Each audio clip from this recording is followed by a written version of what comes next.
À l'occasion des Journées internationales des droits des femmes, la ville de Marseillan célèbre des femmes inspirantes à travers leur parcours unique, leurs combats et leurs aspirations. Découvrez avec nous l'histoire de ces héroïnes du quotidien, dont la force et la détermination façonnent le monde d'aujourd'hui et de demain. Je me présente, je suis Elisabeth Lapostole, j'ai 57 ans, je suis une maman de 2 enfants majeurs, je suis mamie et j'habite à Marseillan depuis 20 ans.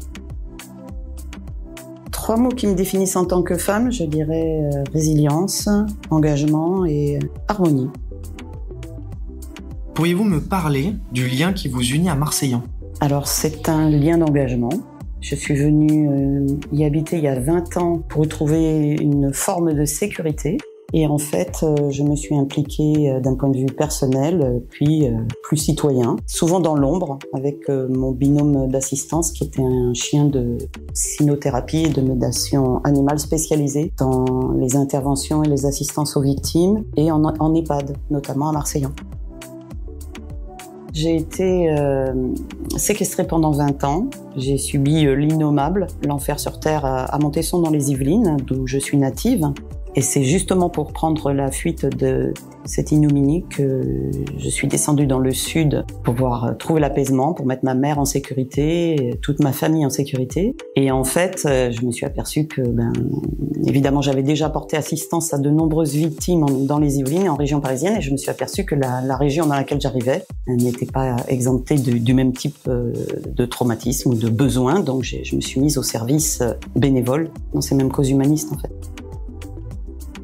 Je suis particulièrement fière des engagements et des assistances humaines qu'on a pu faire avec mon chien, Monsieur Détroit du domaine des éclaireurs, qui a été pendant 15 ans au service, tant pour les victimes, les anciens combattants, qu'en EHPAD, où on était désignés dans des services protégés Alzheimer et cérébro-lésés, où on permettait aux personnes de retrouver la mémoire. On a porté assistance à plus de 240 familles et on a sauvé la vie de plusieurs personnes.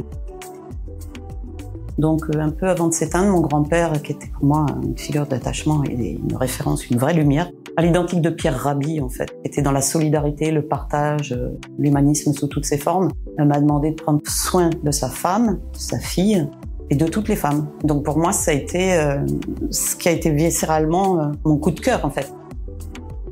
Mais déjà, je suis polyhandicapée suite aux séquelles que j'ai subies à l'enfance. J'ai une maladie des os avec fracture, j'ai connu 10 ans de chimio, j'ai eu 27 opérations, j'ai vécu en fauteuil roulant. Donc mes sources au quotidien, déjà, c'est de prendre la vie dans l'instant tel qu'il se présente, en savourant chaque expérience qui va m'être présentée dans la journée. J'ai la grande chance d'avoir constitué au fil des années une famille de cœur.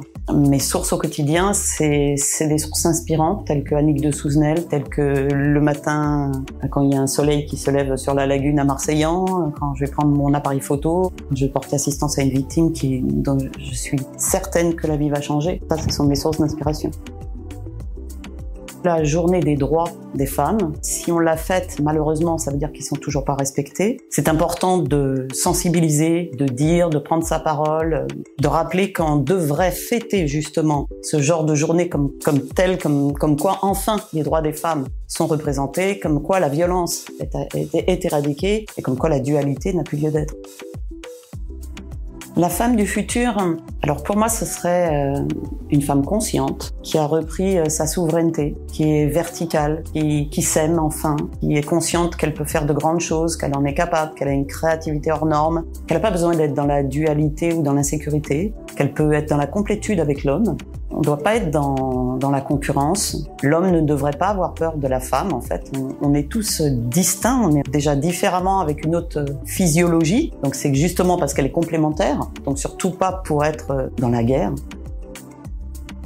Tout être humain doit faire un retournement à soi et trouver toute sa divinité intérieure, d'enlever nos traumas, tout ce qui est de parler de nos blessures d'âme et de se faire prendre en charge, de se faire aider. Ça, c'est le plus important. C'est que tant qu'on verbalise pas nos secrets de famille, tant qu'on se permet de rester dans la loyauté familiale ou dans une type de loyauté qui, en fait, encourage le contrôle coercitif, les perversions, la manipulation, on peut pas être authentique à soi-même, on peut pas être dans sa pleine divinité, dans son plein potentiel, et c'est ça qui est important. Il faut absolument qu'on prenne conscience qu'on a un travail à faire sur soi. Il faut qu'on fasse la paix avec nos parts d'ombre, il faut qu'on les accepte et qu'on s'aime, tout simplement. On arrivera à s'aimer tous du moment qu'on aura fait la paix avec ses propres blessures.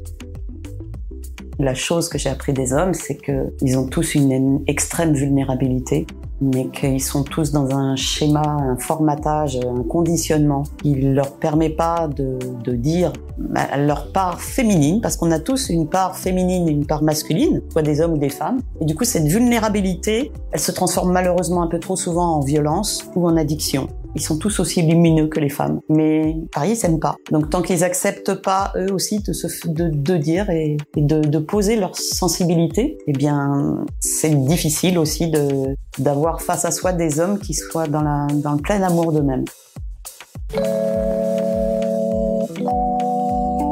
Merci d'avoir écouté ce podcast dédié à la Journée des droits des femmes. Continuons à célébrer celles qui inspirent et façonnent notre monde à Marseillan et ailleurs.